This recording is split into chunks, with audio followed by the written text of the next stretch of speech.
Okay, and Zoom is yours.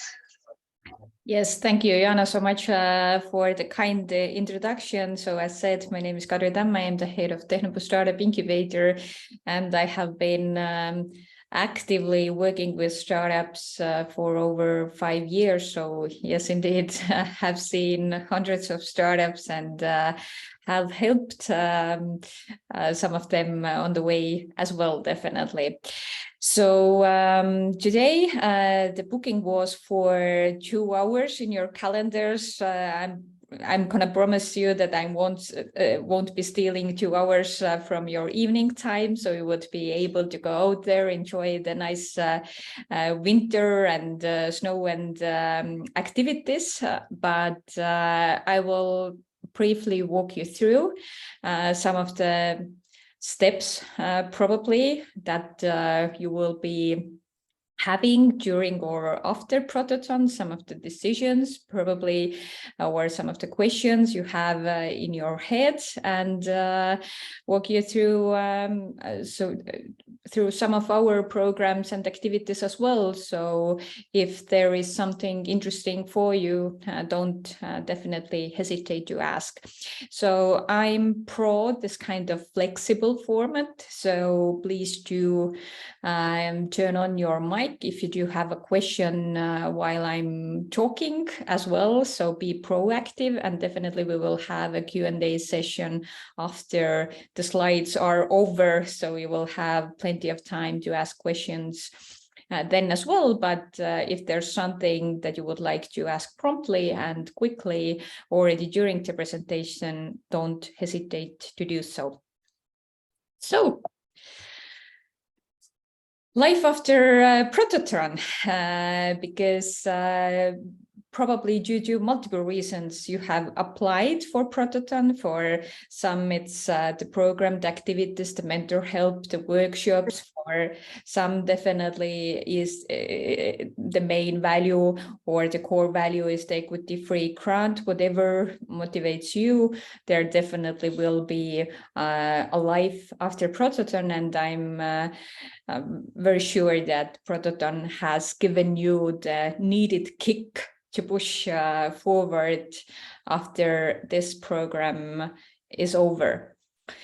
So the first question is, what is your personal motivation? So walking the talk part. So I know that some of the teams are super early stage. So basically just concept phase, I would say. So drafting what the initial idea would be. Yes, I'm sure that you have the initial prototypes and you think that you have the first probably even sellable product, but will it be turning to an actual business as well? So this is definitely true that teams are the ones implementing the ideas, and the ideas without an implementation, they don't cost basically at all. So there's zero value in the ideas only. And this is heavily related with another topic, so dedication and motivation. So I do know that the majority of people usually joining different kind of programs in Prototron, in Tehnopol Startup Incubator as well, and throughout different initiatives out there, are having side activities as well. So you all have your day jobs, or you go to schools, and for some it is the full-time thing to do. So but not for everyone. And actually having this phase or being a part-time startup founder is totally okay until you onboard investors. So I'm not sure whether this, and probably it was something that Anu touched yesterday as well, walking you through the investor relations and how to find this brilliant fit with investors. But up to the point where there is some money on the table and you will get the money from the table, until that point, I would say it is okay to do something else besides being a startupper, because the majority of us, we don't have the luxury of being a full-time early stage startup founder. So in real life, it means that the bills have to be paid. You have to invest in your startups, not only your time, but probably for the development activities, money as well. There won't be investors onboarded from the day one, since they want to see some traction, they want to see the go-to-market plans, they want to see that it is in you to make it all happen, what you are showcasing. And for all of those things to happen, basically you need time and you need to survive during those phases. It is not for no reason called the Valley of Death. And it actually means that not all of those startup founders which start with their concept and ideas, they don't turn to be an actual entrepreneurs. So they will be in this kind of concept loophole. The other thing, once you haven't taken the investor money or from the money from the angels or from the venture capital, this is the question in front of you. So what kind of business you are actually going after for? Is it I'm having 5 million of revenues in a year with a 3 million profit margins? It's a nice, decent business. I'm definitely making a living out of it, and probably others will see me as a good entrepreneur as well, with approximately 10, 15, up to 20% growth rate. With that kind of growth rate, if it's like over 20, you can easily say that you're already a gazelle. You can be in different kind of tops and lists and feel good about yourself.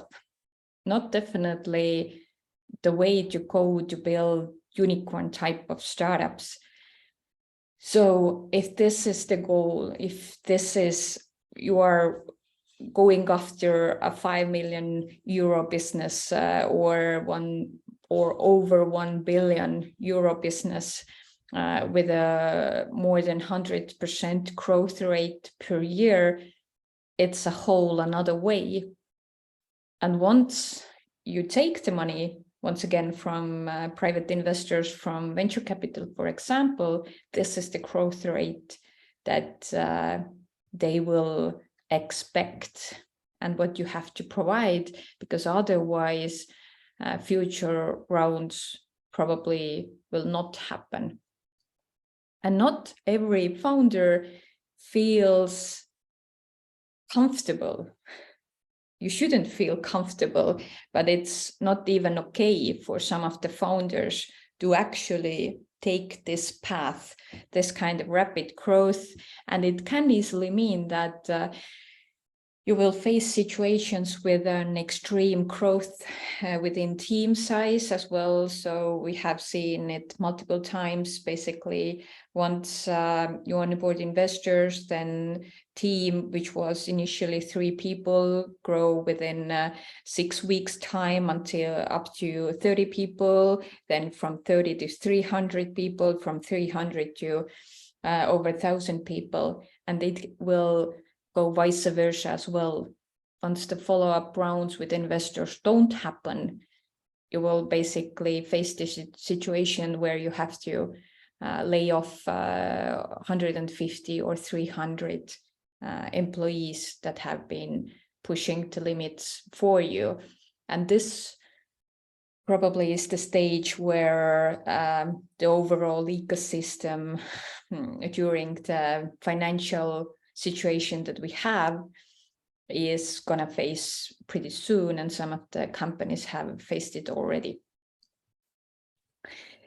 So basically, whether it's a traditional type of business model you are going after for, or this startup type of business model with an extreme and rapid growth. And once you have chosen one or the other, basically, when you have chosen the regular type of business model, you can make a shift towards being a startup, towards financing yourself through private capital, through VCs, for example. But once you have chosen the VC path, there is no turning back to regular type of business model. So there will be follow-up rounds, there will be exits if everything will work out in a way how it's planned. And there will be this kind of expectation towards extremely rapid growth. In a lot of times, founders are asking me, so we have a team of 2 or 3 or 5 co-founders. We have basically divided the equity and the share between the founders. And what now we should do with everything related with employee stock options, everything related with advisors or different kind of programs. So it seems that once you already have the shares, you don't want to let it go. And the same basically goes giving equity shares to investors for the money as well. And usually it was something that actually our investors pointed out. It wasn't firsthand pointed out by us, is that early stage founders, you shouldn't be greedy in a sense that having a part of a unicorn valuation business is definitely better than having the whole pie, which costs 100,000 euros. So this is, once again, if those employees that you need, but you can't pay actual net worth salaries to them, and to be truly honest, the majority of startups in their early days can't afford to pay anything. And if there is salaries, probably they will be so much lower than, for example, in some big corporations those employees could get, or everything related with advisors or mentors. There is usually a feeling that I can't give them something, but probably you should reconsider, because if the value that they are bringing on the table is high enough, then basically what is written here applies. Planning your financials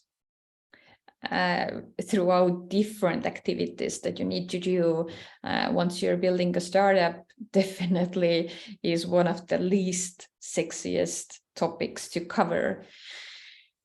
And what can easily happen, and hopefully I'm sure that you will know, is that you can easily run out of cash.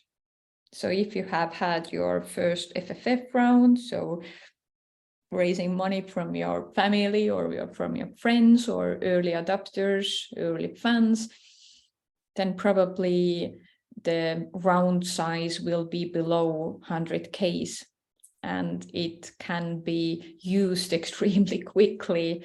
It can be spent extremely quickly. And if it was previously that raising your first decent round, so everything above 100K takes approximately 4 up to 6 months for first-time founders. Now it's 6+ months, definitely. And there are so many startups who are unable to raise money in those circumstances. And it is even harder to do the follow-up rounds because, yes, VCs have the dry powder because they have, majority of Estonian funds have raised their second or third round of funds prior the war, prior the economical crisis. And they have to do the investments, but not necessarily they are doing the follow-up investments in their portfolio companies. So once you have already onboarded first round of investments, investors nowadays tend to say that the second round is even harder. So what I'm advising you to do is to take time, and everything which was from 4 to 6 months previously is 6 to 8 months right now. So it is a circle. So if you're financing your startup through investment rounds, then probably planning the rounds ahead is a crucial thing to do, even more crucial than it was before. Mentors are awesome. You have all met us throughout the Prototron, and I'm mentoring startups myself in our own programs. But the thing with mentors is that probably you have had this kind of feeling that I don't have a clue what I should do right now, because mentors are giving different kind of advice. So some of the mentors are saying that you should push for that direction, and others are saying that no, you should go towards this way instead. And the brutal honest truth is that you are the founders of your startups, and it automatically means that you are in the driver's seat. So you are the ones making the decisions and taking the responsibility for those decisions as well. Of course, there are extremely well-known people, and they have seen and advised a lot of startups, and there's a huge help you can get from them. But it doesn't mean that you should lose this kind of feeling of the ownerships of your decisions. With that being said, it is of course an honest truth as well that the majority of early stage startups go through different kind of programs, usually multiple programs, initiatives, incubators, accelerators, basically 2-3 times until the wings will carry them and you will be able to fly on your own. And in so many cases, it's like this, that there are the ones, for example, we are focused on early stage founders as well, helping those founders to become entrepreneurs. And then afterwards, for a bit later stages, there are also this kind of vertical paced programs, and definitely not only in Estonia, but in the neighboring countries, in Finland. I would say in the Baltics, Lithuania is a bit stronger regarding different kind of accelerators programs than Latvia. But looking towards different kind of European countries, each of them have their own strengths. And if US is your target market, definitely look towards US-based acceleration programs as well, because the main thing that you will gain out of the US programs, for example, is definitely connections. So, of course, the programs are very solid as well, but connecting you with investors, with potential clients. So this is definitely the core value that they will be bringing on the table. But on the other hand, there is a fierce competition to get in as well. So they will be looking and going through thousands of applications, and they will pick and choose only a handful out of those. Unicorns are cool, and actually there are multiple business models in the startup sector. So Estonia directly positions itself as a unicorn wonderland. And due to so many reasons, we are definitely, we have 10 unicorns, the highest ranking per capita, etc., etc. There are multiple number ones regarding the investments, regarding the startups. So everything is awesome in that ecosystem. But once we launched the Zebra concept in Estonia, it was for the reason so the clock wouldn't go only one way. So as the previous Minister of Economics said, that Estonia should have 25 unicorns by 2025, and it is extremely cool goal to go after for and to achieve. But to be truly honest, it is probably not the business model or not the way to go for impact companies. So they can still achieve the unicorn status or the decacorn status, but probably the investors will be slightly different. The business model itself will be more sustainable, and probably the growth rate expected by those impact investors will be slightly smaller than comparing to software-based unicorns. So, with that being said, let me walk you through what we have to offer for you, so you could be considered whether Tehnopol Startup Incubator or the services that we do provide could be something interesting for you. And not only the services part, but actually the real estate part as well, because we are developing this smart business and science campus next to the University of Technology. So at this point, we have over 55,000 square meters of rental space. By the end of this year, it will be raised up to 70,000 square meters. So there will be offices for you to rent. There will be open offices if a desk rent is something that you do prefer. And for the companies taking part of our incubation programs, it is totally free for them to use the premises, the open offices and the meeting rooms.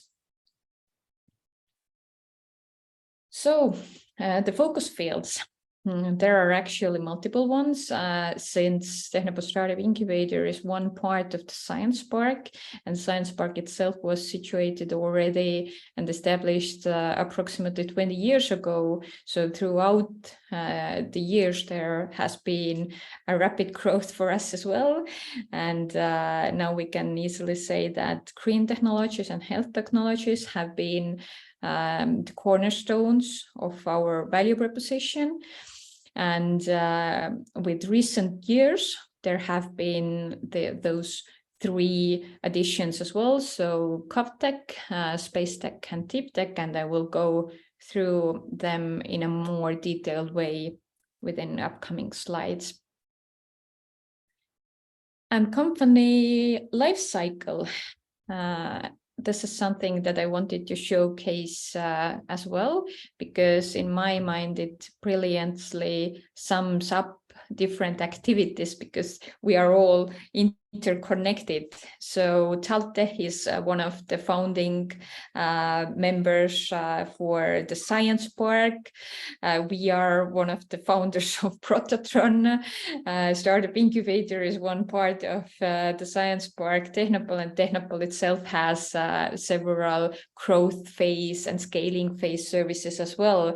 So basically everything starting from the ideation phase, where students, researchers, scientists, or a team from outside will have this basic core idea that they would like to be startup entrepreneurs, until where the circle comes together. So we are having programs for corporates as well, and we are mix and matching startups together with corporates, for example. So if this is something for you to consider, definitely look at our Innovation Leaders Club, for example.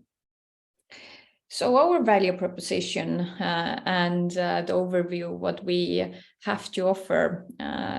Since I mentioned that the Science Park itself, it was established already 2 decades ago, then Startup Incubator was founded basically at the point where the Estonian startup ecosystem, as we know it right now, started booming. And we are focused on extremely early stage startups. So as said, we are helping founders to become startup entrepreneurs, basically. And each year, throughout different kind of programs, we are supporting over 50% of Estonia's newly created startups. So the ratio depends. There are and have been some of the years where Estonia has around 120 new startups. We have had numbers that there's like 150. And the past years have shown us that we are working approximately with 100 companies per year from this number. Sorry, Yeah. Can I ask you a question? Yes, of course. Tehnopol is only for Estonian founded startups on companies, or No. Baltic states as well?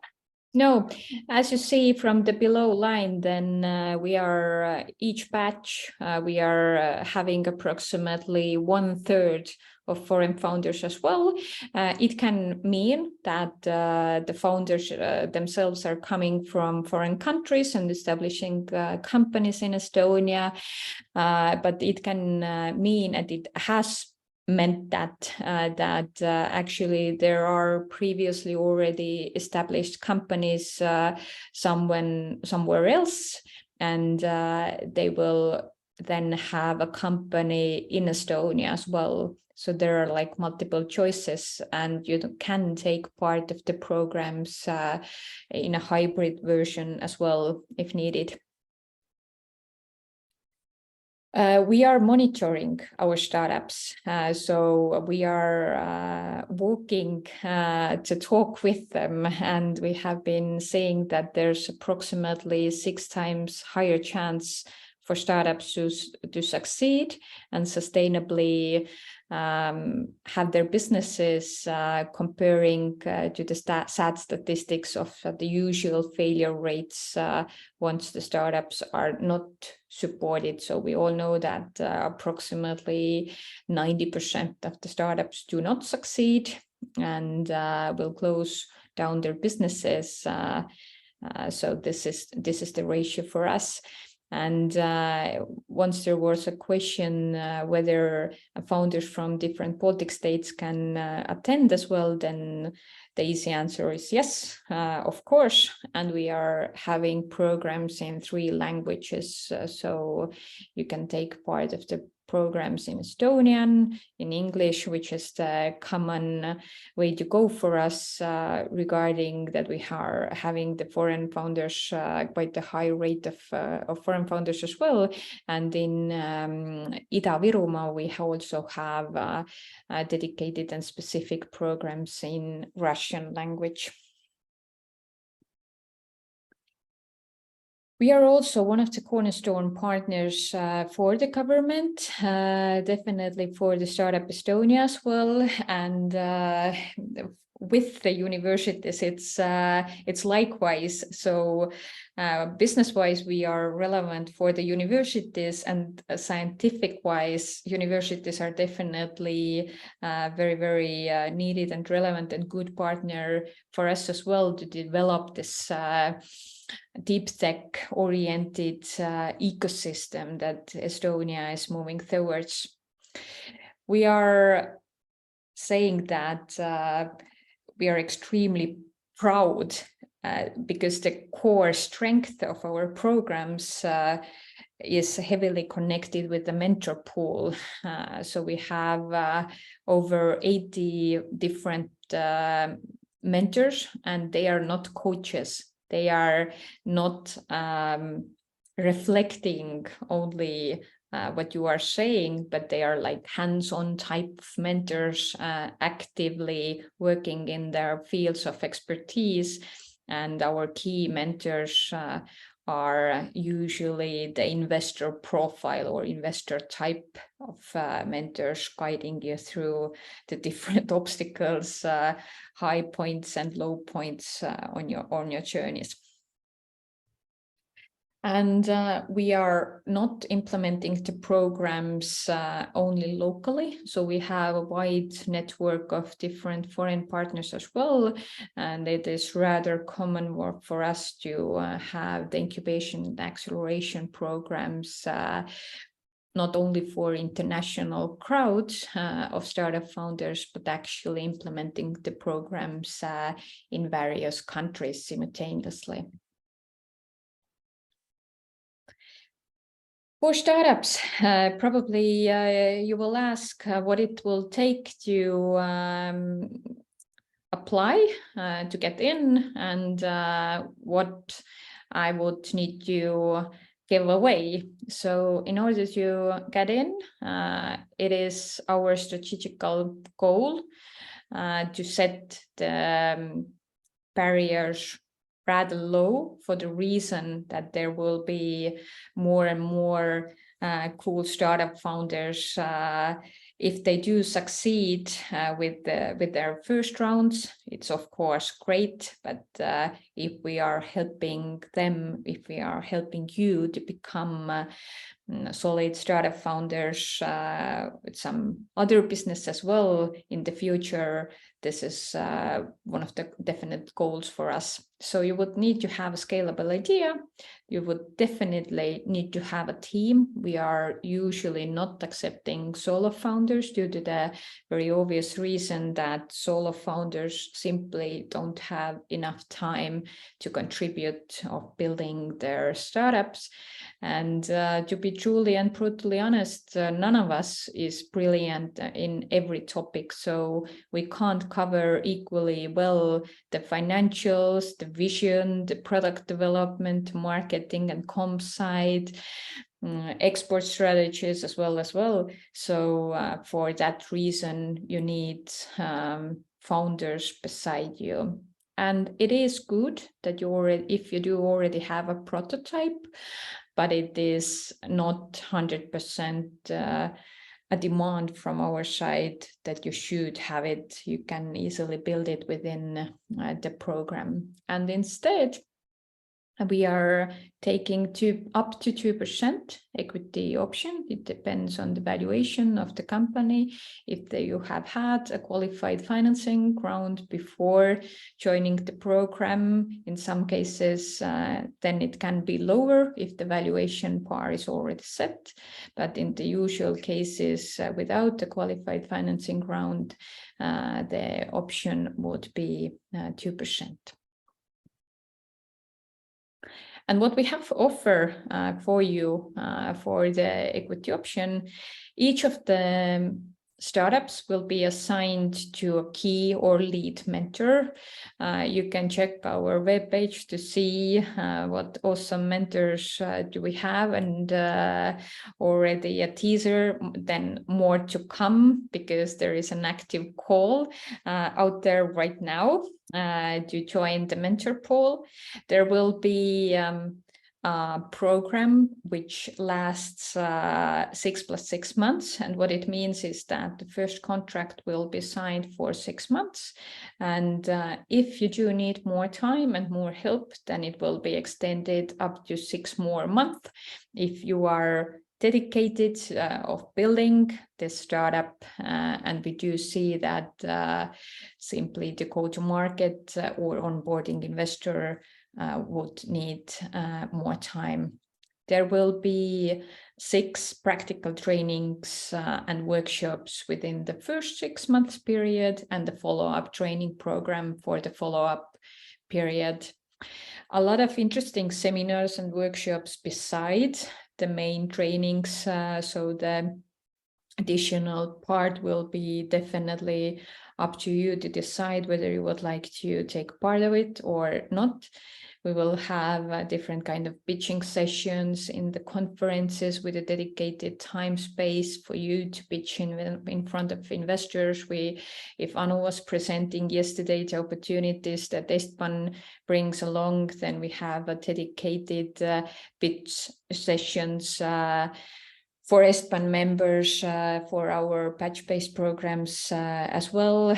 As mentioned already earlier, you can take the full advantage from our modern co-working hub, so it's totally free for you to use if you're joining the programs.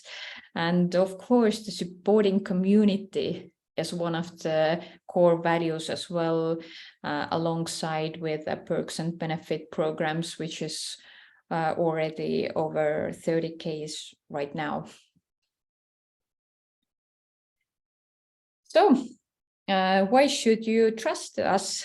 Those are one of the elements probably that you can relate to. So we have supported over 500 companies and over 1,500 founders in their ways of becoming startup entrepreneurs to launching and building their products and services with a success rate of over 60%.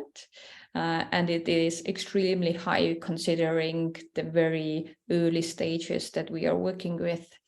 And one of the things and promises from our side is that we are helping you to raise the first round of investments. And within this 26 million euros, those only first rounds are counted in and not the follow-up rounds that startups have raised. So I was now talking about our batch-based technology agnostic program, which is phase-oriented and not specifically targeted towards a core technology, but I will walk you through of some of our vertical-based initiatives as well, so you could consider them. First thing, what I wanted to point out is that I mentioned previously that there are multiple business models, and chasing after the unicorns is not only way to go for. And we are walking the talk as well. So we have launched and introduced the Zebra model to Estonian startup ecosystem, and we are putting together an impact batch for early 23. So probably if you do follow the channels, then you will quite soon get the feed for this one as well. We are launching it within a couple of weeks' time and hoping to put the batch together by February next year. So if you are building a Zebra type of startup company, there is an actual impact that will be delivered and brought along with your business model, with your activities, then definitely this is something for you to consider. Then we are an official partner for the European Space Agency. We have been supporting space tech companies for over 5 years now, and we are doing the program together with our dear partners from Tartu Science Park. And each year we are welcoming 4 up to 5 space tech companies into the programs, and each of the companies will then be granted with an equity-free grant of up to 50,000 euros and complemented by mentoring and business development services alongside. We will be having the next round for the ESA PIC in March 23.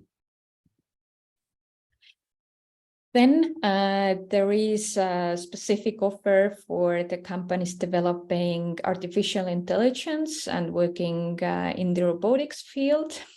We will be launching probably in late February the next batch of AI acceleration program. It will be an equity-free program, and we will be welcoming up to 10 companies per batch. So we will be having one batch starting in February and probably the other one starting in late 23, hopefully in November. Then we are an official partner for the government, and together with the Ministry of Economics and Communication, we are running the Accelerate Estonia program.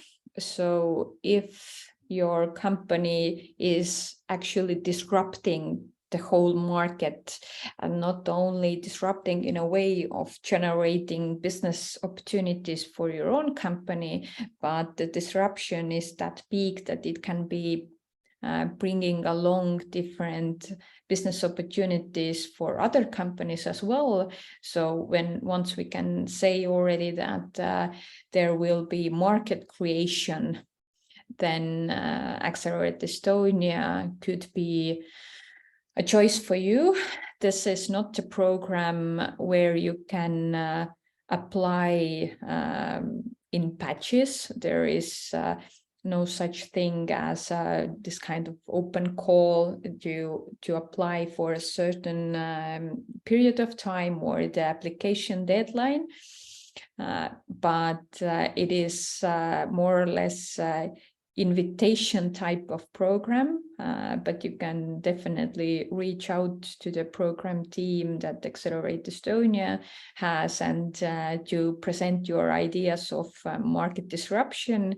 And if we do see and validate that there is something specific that you could bring on the table, then R&D grants up to 100,000 euros can be used to develop it.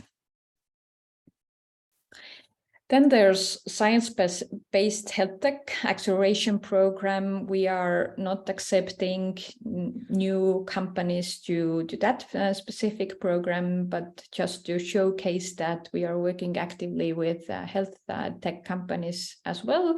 So we have had 2 batches of deep tech, health tech companies, and now running the acceleration program, which lasts for 9 months for those companies. So we are taking the teams in extremely low technology readiness levels. So the usual level is around 3 or 4, and then growing them through the levels and through the growth phases.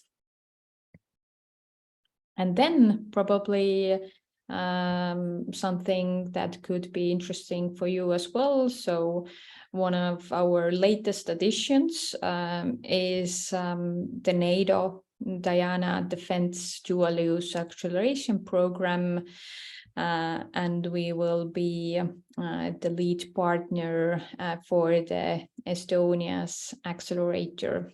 So a few words regarding that one as well.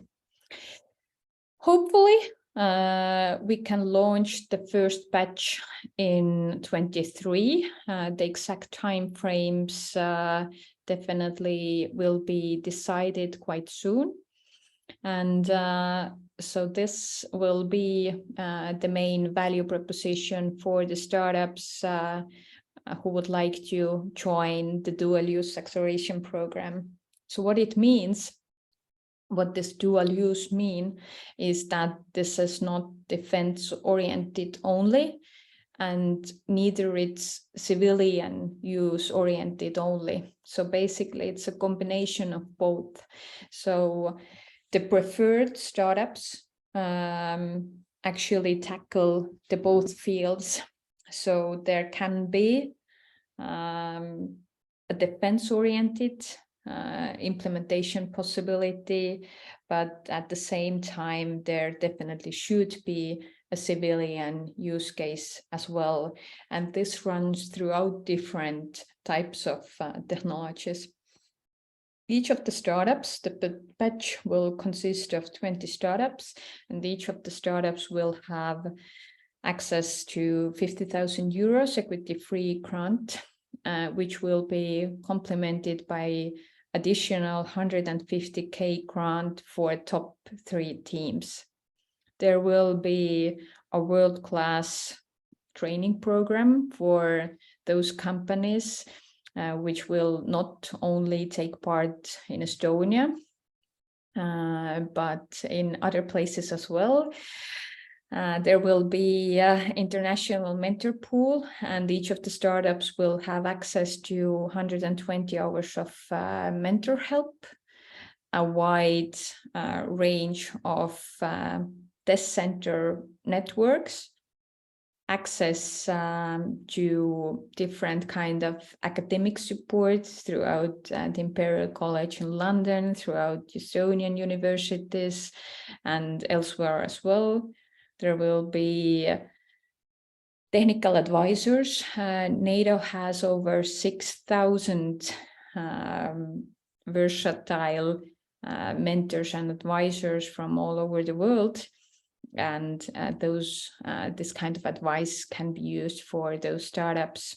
Definitely a possibility to use the NATO brand, direct access to potential clients, the industry primes, and additional investments through pre-scouted investors. And there will be a NATO investment fund in the total value of 1 billion euros, and this fund will invest also in those companies taking part of the accelerator.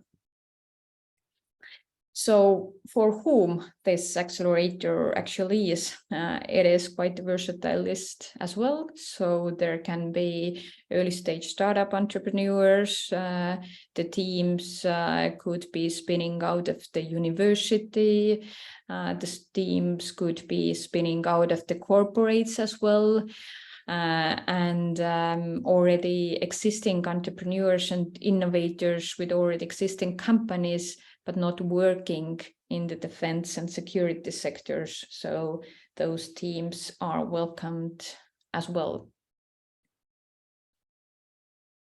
Estonia's site will be focused on 4 domains. So the artificial intelligence, autonomous systems, big data, and cyber.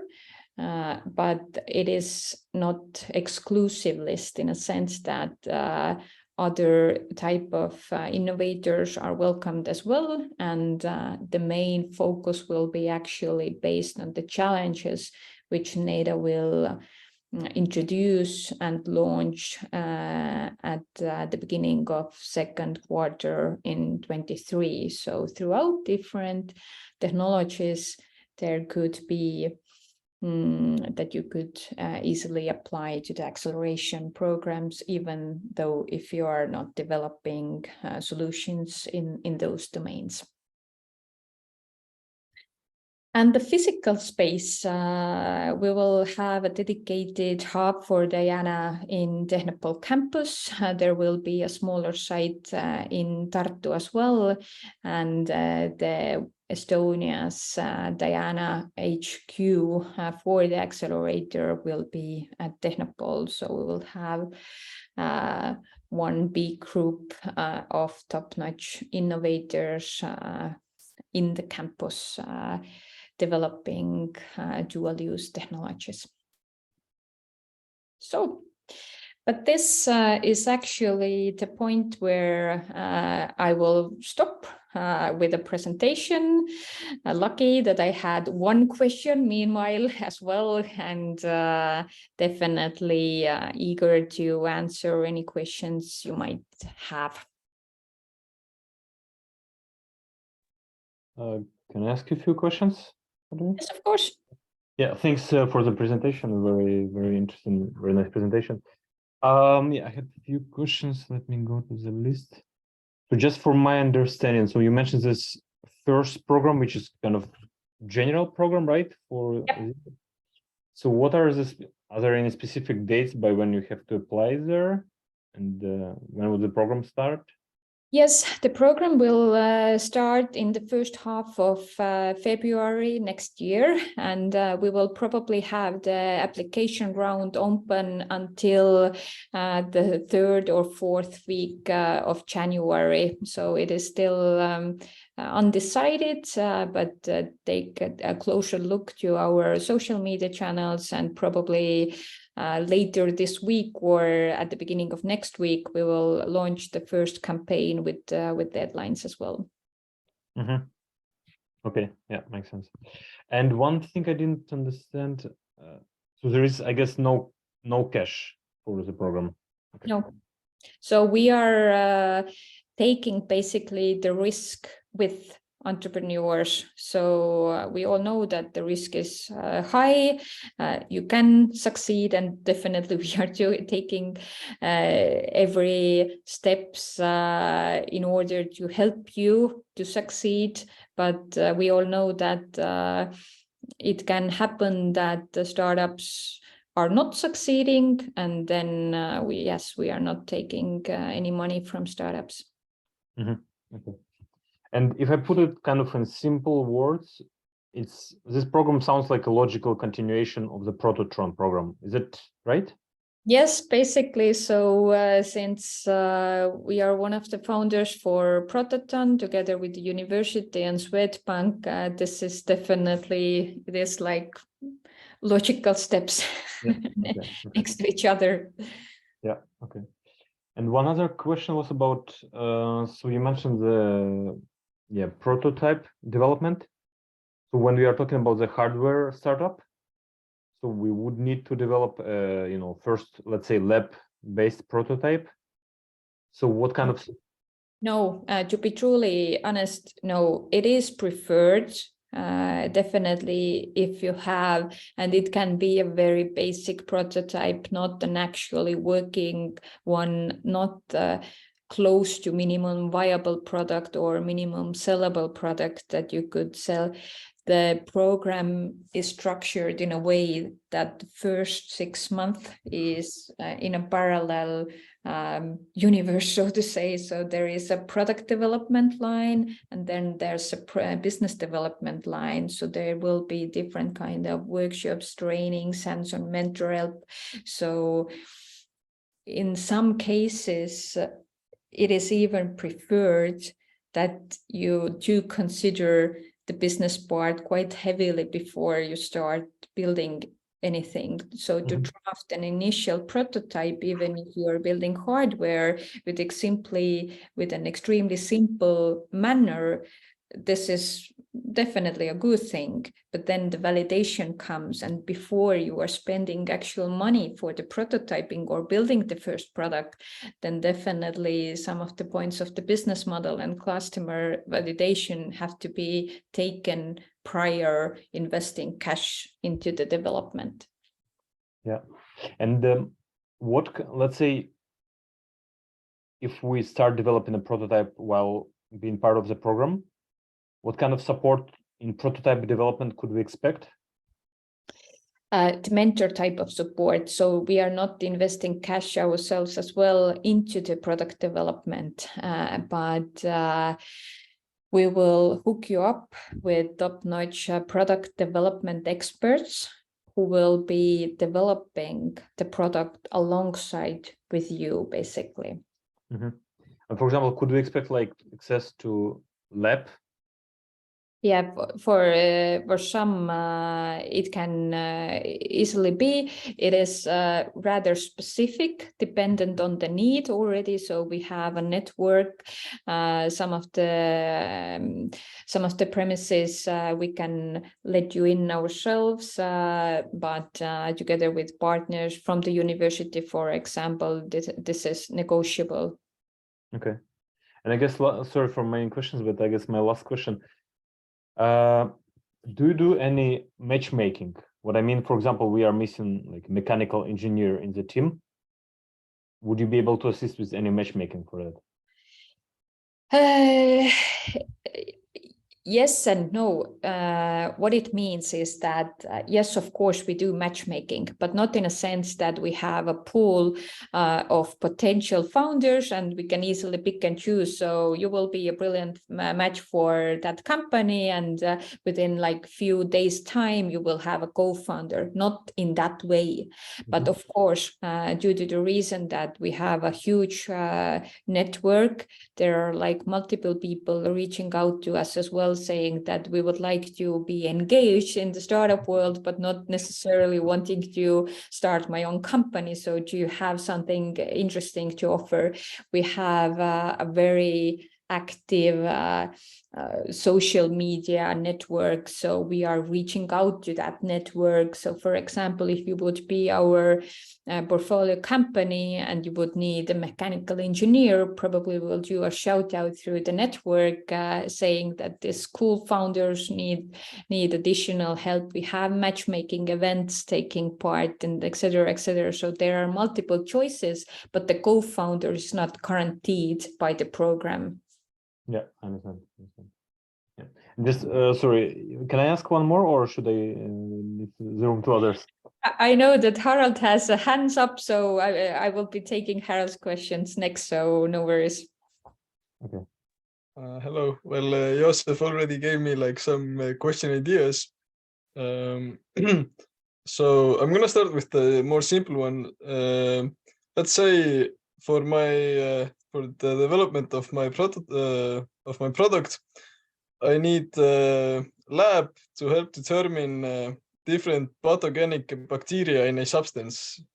Could you hook me up with such a lab? So to say, do you have like access to such biological?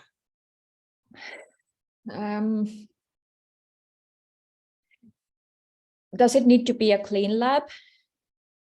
Well, it needs to. I need to know, like, if I,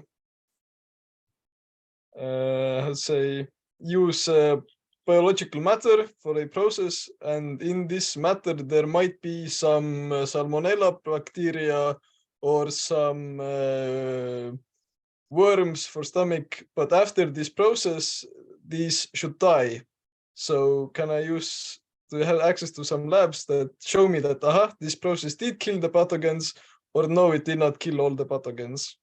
Probably the needed lab would be in the university, because in our premises we have a clean lab which is used by one of the companies that is renting this one from us, and since it's one of the certified clean labs in Estonia, definitely no worms allowed in there. So we would need to figure it out how to support you. So if you do consider applying, definitely to reach out to us with a brief overview what you would need, and then we would be considering how we would be able to support this need.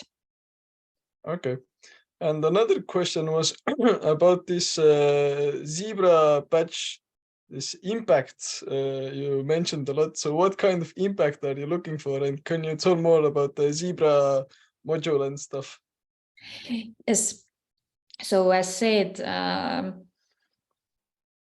as Estonians, we do love unicorns, and it doesn't mean that the Tehnopol Startup Incubator is not loving unicorns. We do, but what I do mean is that there are a lot of those kind of companies who run their business based on the startup model. So they are taking the heavy risk. They are developing novel and innovative products and services and business models as well, not necessarily going off there for this 100+ growth rate, which actually is expected by the VCs. Therefore, we are seeing it already, that there are first investors willing to invest in into actual impact businesses. But what it means, so overall, the framework itself, we are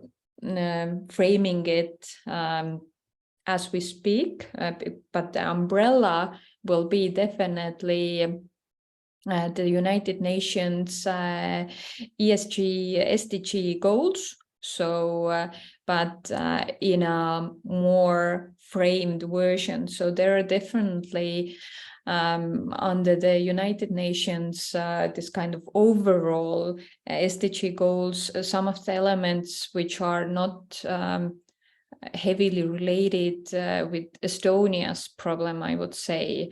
And there are some which are more heavily related with the ecosystem that we are having here. But the overall, the zebra type, what it means is that there has to be a social or environmental or ecological impact. And it is, I know that you are laughing, but it is as broad as it is. So we don't want to build walls. So we don't want to frame it to too narrow.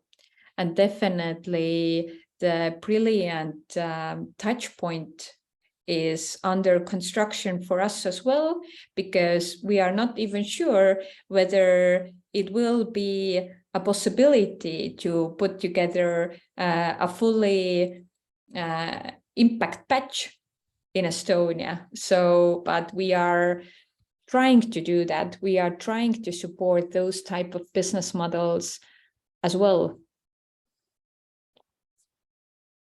Not sure whether I answered your question, but the simple answer would be that you have to showcase yourself what is the impact that you truly believe in and how it reflects in your product or business development or in your service development.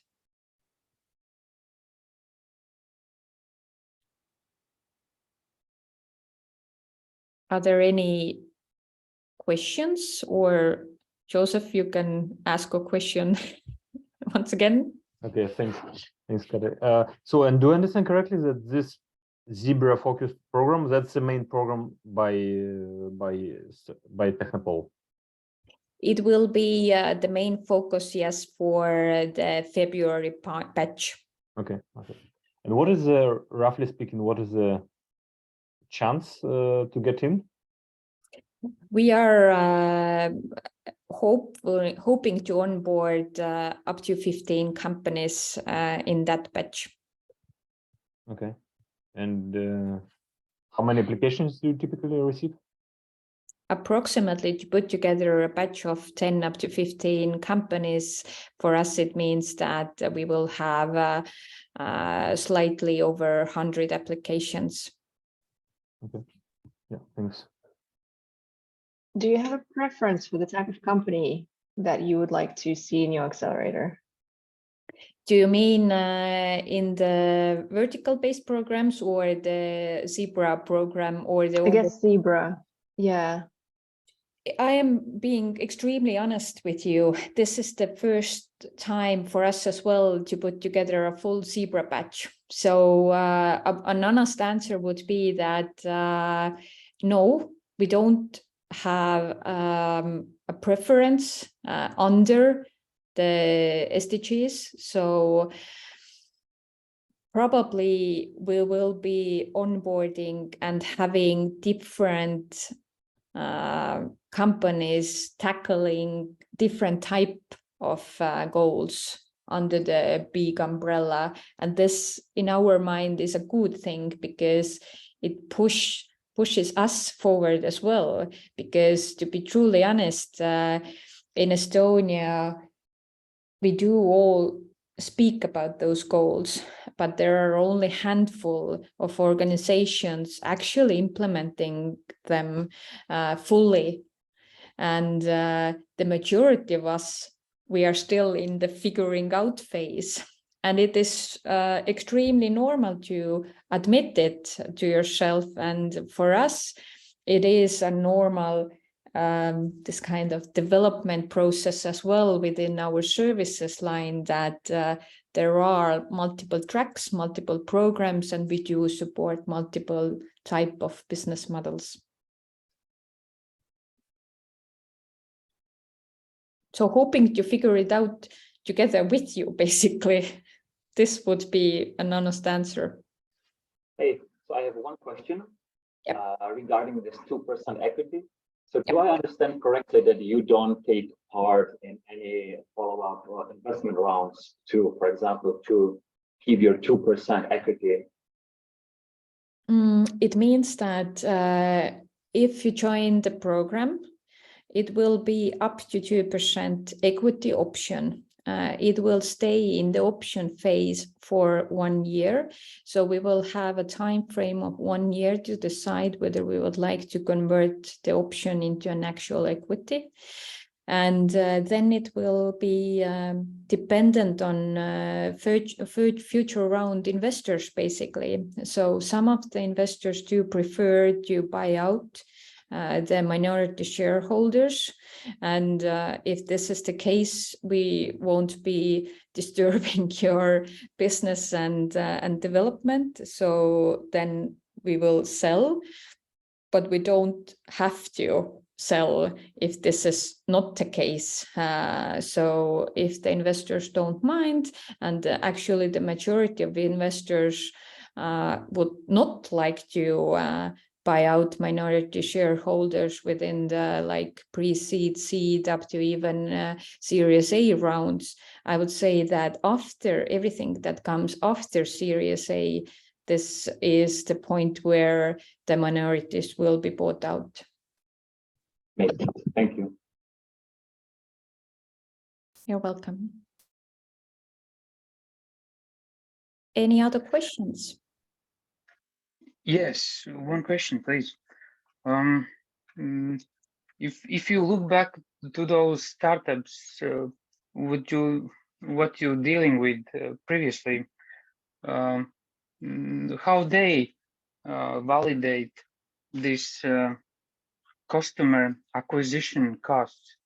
Because from beginning we need focus on tasks that don't scale and only organic traffic, but really know the value of those customers, new customers, would be just throw money to some kind of marketplace where they hopefully answer the calls and be a customers. How those startups, in your experience, dealing with that validation? It's actually a question regarding the unit economics. So the customer acquisition cost is something that all of the startups are tackling and having a hassle with in their early stages. So it is usually unreasonably high, the acquisition cost, because the usual ratio would be that the client acquisition cost shouldn't be over 30% of the overall client lifetime value. So, and then it is a simple math, basically, it's an Excel exercise, so to say. So you would have to understand what is the overall lifetime value. So whether you are selling something that per unit price costs extremely big. So 2 years, product life cycle, 2 years. Product okay, but what is the lifetime value? In your case, for example, you don't know, okay? The real benefit we'll know when we test on the field device. Yeah, it's always like this. So everything related with financial, it's so to say the financial forecast. So you do try to foresee things, and then the actual life will happen and you will recalculate. So basically, if throughout the 2 year cycle, then the overall, I don't know, the lifetime value would be 10,000 euros throughout those 2 years period, then you shouldn't basically spend more than 3,000 euros to get the customer. Everything below that point is reasonable. Everything beyond that point is unreasonable. So you have to define, in the majority of the cases, the lifetime value per customer don't tend to be that high. So you have to try to optimize how to bring down the client acquisition costs. And basically, it is the case that if you are not fully operational, not yet your marketing and comms channels, your sales channels don't work out as planned, not yet, the client acquisition cost will be above the 30%, but the goal should be to get it lower. And this is basically why the unit economics will define whether you will be able to build an actual scaling startup out of the idea, or whether it will be a cute little business with a 5 mil revenue.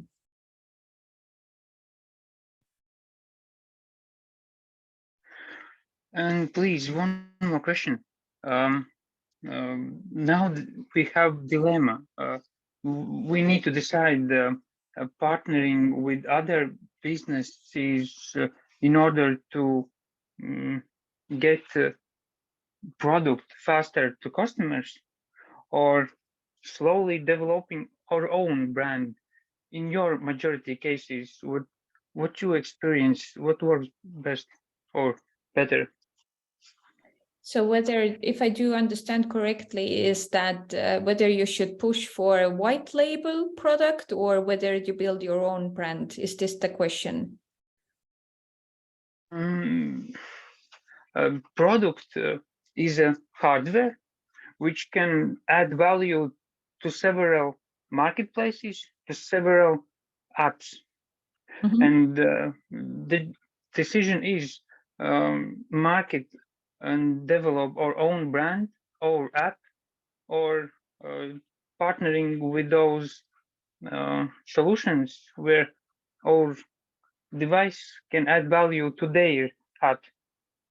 It is rather shallow advice from my side, because I know nothing about your business. So giving advice like this, it's rather extreme, I would say. So I do definitely prefer to get to know you and your business before having a saying into that. But the overall logic is that basically the market will define what you can do. So what is the lowest hanging fruit for you? So what is the quickest go to market? Because otherwise, if you would push for, there are it's like sprints. So basically, the lowest hanging fruit for you would be to reach the market, to reach the potential clients throughout other businesses.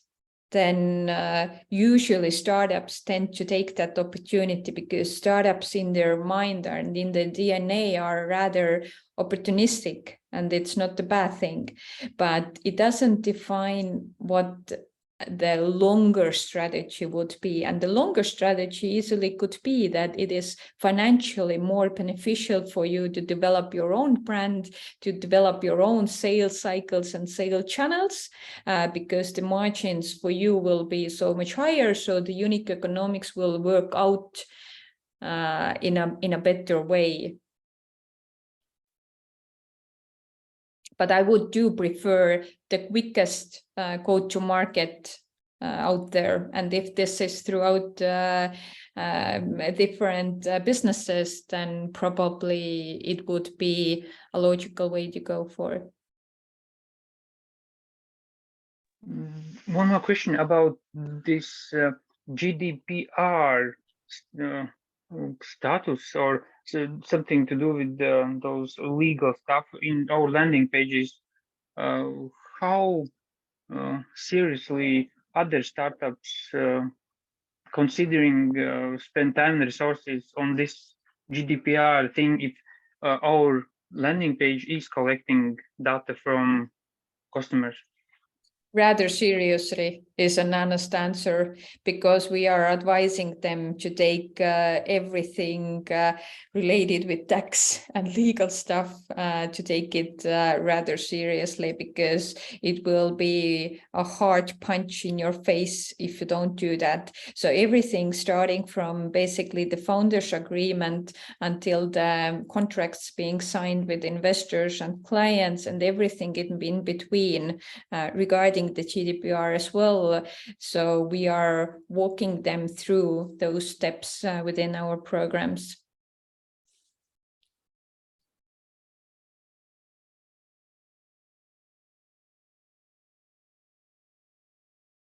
Any more questions?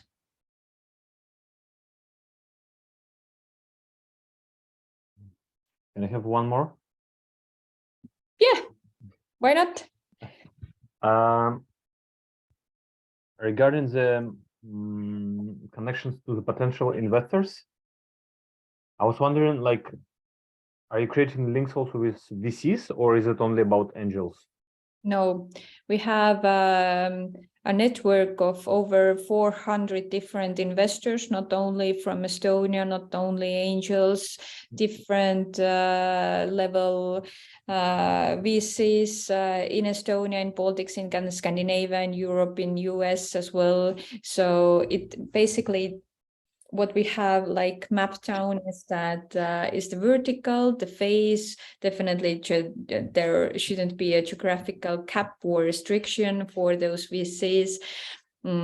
So we are having this kind of matching events. We are doing one-on-one matching if we do foresee that the startup is ready or already to onboard private investors. And in some cases, it can be that, for example, they are developing products or services in the field which is not common for Estonian investors. There we are hooking them up with foreign investors.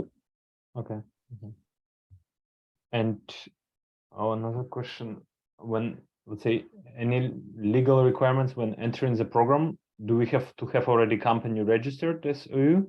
No, you will have a 1 month period to do that. So we will first and then sign a service contract with you. And then after you have registered a company in Estonia, then there will be an equity option contract. All right, thank you. Hey, but seems that we have run out of the questions. Jana, are you out there?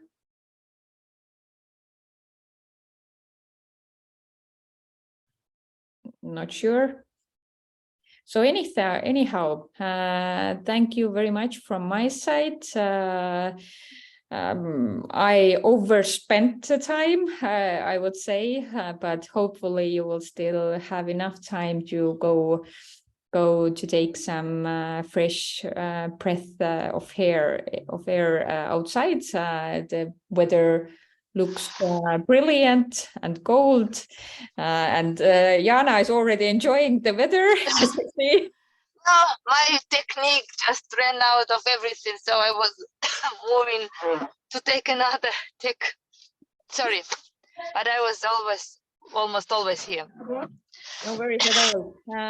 So once again, thank you from my side. Take a look to our social media channels. If something interesting, something was interesting that you heard regarding our different programs, and if you're building a startup companies, then probably, hopefully, our roads will cross again.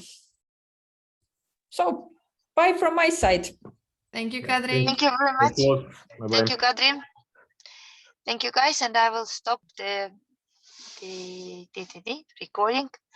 So tomorrow we will